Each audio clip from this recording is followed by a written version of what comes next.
An incredible game last night. Warriors versus the Lakers. We'll get to that. A little breaking NFL news. Geno Smith, he signed an extension. We will get to that. Steph McCoy, he kicked up a little bit of dust when he said Dak Prescott needs to start looking for a realtor.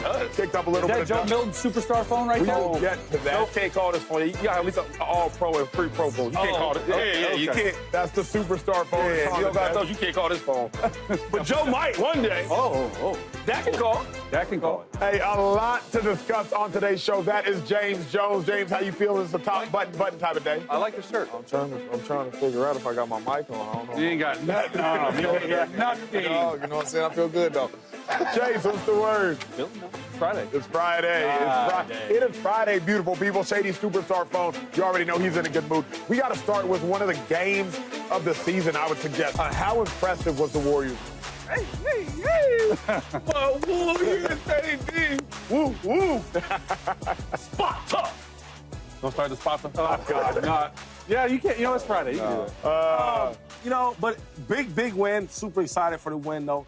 And I was nervous watching this game before it started because I'm thinking, like, man, since Jimmy Butler has got here, like, the Warriors are playing excellent basketball. Team basketball, right? He fit right in.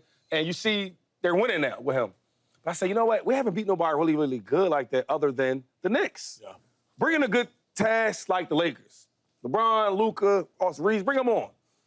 And we handled them. Yeah. That was a perfect excellence of game plan. You know, Acho always laughs at me when we're working out. I always look at, like, I go to YouTube, look at all the old, now highlights all the old games. This is true. And I always like to, like, figure out, like, okay, what's he do good, what's he do bad? I go to some good games, bad games, just see the habits. And I was watching the old 2022 Western Conference Finals against Steph Curry and Luka. The same game plan I watched from that game, it was the same game for the Lakers. The whole game plan was, let's get Luka on an island one-on-one with Steph Curry. Now, normally when people try to do that to Luka, the defense is helping him out. Yeah. All in the lanes, you can't do that with the Warriors because they shoot too well and they cut too much. That was a perfect game plan of, okay, try not to get the mismatch with Luka, and then when you get the mismatch, Kuminga on a small, you throw it down an easy bucket. Yeah. Running up and down the court, playing good defense. They didn't double-team Luka a lot this game. Only time they double-teamed Luka is when he got in the post. They played a great game, man. Draymond Green, oh, my God. Defense Player of the Year. Can we get that award again, please? Because he deserved it. The way he was defending LeBron, the way he was pushing the ball, pushing the pace, the way he was guarding Luka, the way he was switching on everything. Jimmy Butler's another one. He might not get the credit for the way he was scoring, but the way he was involved on defense, telling somebody, yo, you got to guard LeBron the whole game, that's tough to do. Yeah. So I love what the work the Warriors did, man. That's a great game plan of playing team ball and letting your superstar being the best player on the court, as Steph Curry was last night. That's how you seal the deal. No doubt. I think that was the most meaningfully impressive game the Warriors have had all season. The most meaningfully impressive game. They've had some other impressive games, but I don't think they have been as meaningful. The most meaningfully impressive game, here is why.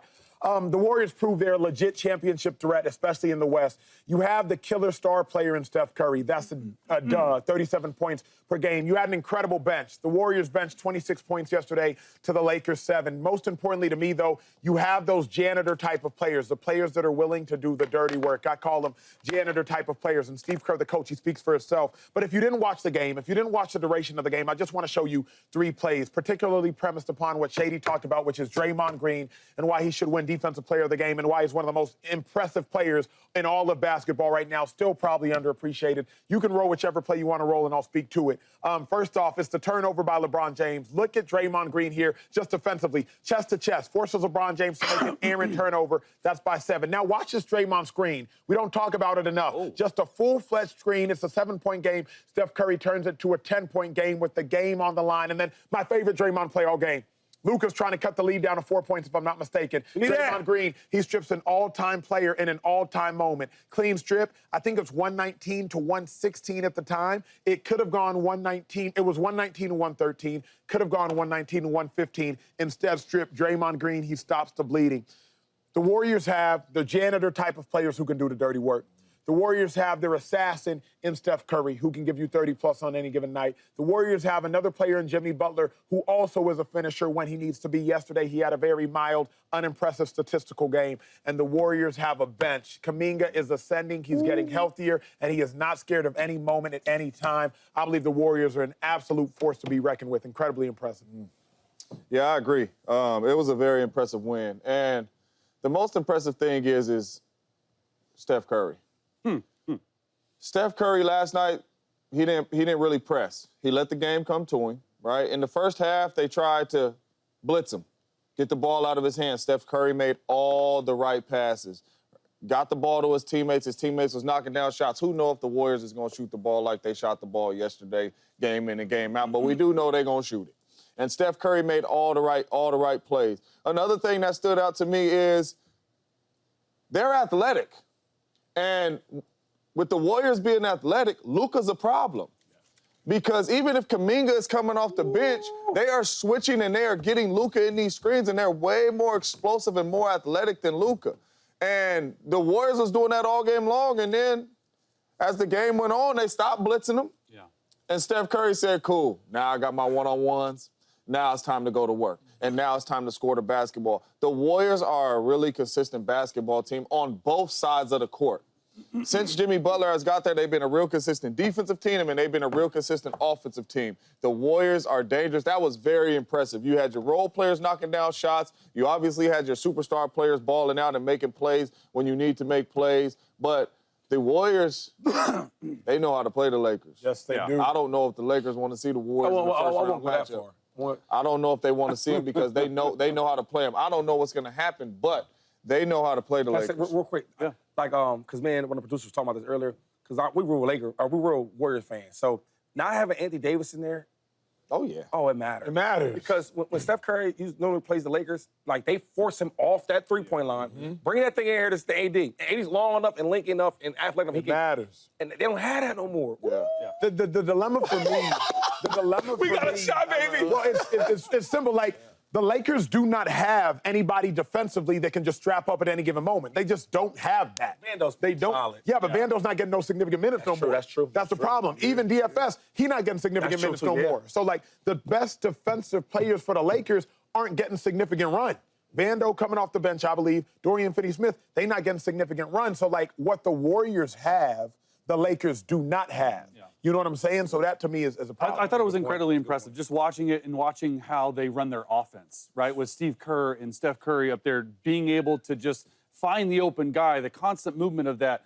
I believe the Warriors needed this more than the Lakers, and they showed it.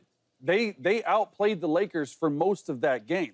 Now, if they would have lost, the Warriors would have been the 9 seed. They're currently the 5 seed, only 1 game back from the Lakers. They can somehow, some way, get into that 3 seed spot, which will guarantee you a home playoff series. That's huge. They played like they wanted a home playoff series.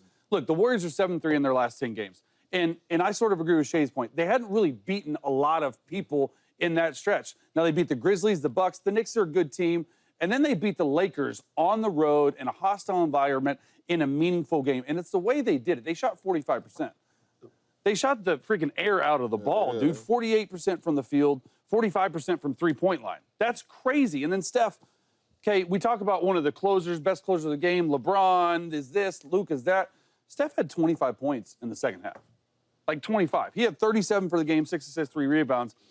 To your point, when they stopped blitzing him, he got open looks in the second half, and he freaking made all of them. And they ran off 13 in a row to end the third quarter. Like, to me, watching that dude shoot the ball, and the way he runs point on that offense, it's super impressive. The only thing about the Warriors that people don't give them credit for, they play defense. Yes. Right? And it's like, you look at it, they're small, but they always been small. If you look at some of their best lineups when winning championships, they were small lineups. Yes. The only thing is, like, I think with the Lakers, we talk about the AD moving and, like, the defensive part kind of getting out of there, and you bring in Luka, who's not as good with defense, but he's so great on offense.